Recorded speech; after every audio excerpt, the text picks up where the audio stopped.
Hello everyone, it's my grocery day again. It's Thursday, so magbibili ako ulit ng grocery namin ng aking alaga.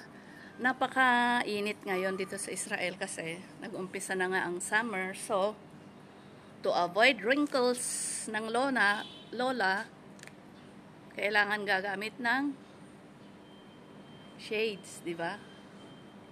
Bago ito, nabili ko lang last week. Di ba ang hilig ko sa red? Red ng lipstick, red ng eyeshade, red ng buhok. So yan, si Lola red. Tawag sa akin ng isang katrabaho namin doon sa daycare center. Ate Pula. Tawag niya sa akin nung pagdating ko pa lang doon kasi nga red na red yung aking buhok. Sabi niya sa akin, Ate Pula, huwag kang magagalit ha. Tatawagin kitang Ate Pula. Sabi ko, okay lang, bahala ka. Kahit na anong tawag mo sa akin, di ba? Eto.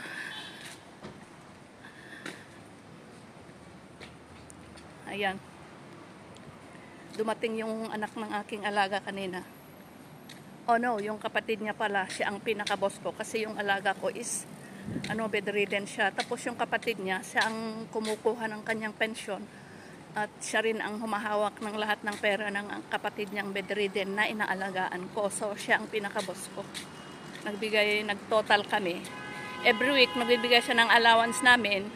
Tapos, ino-audit niya. Binibigay ko sa kanya yung lahat ng mga grocery receipts ko. And then, mag-total kami. Yan. Dito na ako sa highway, guys.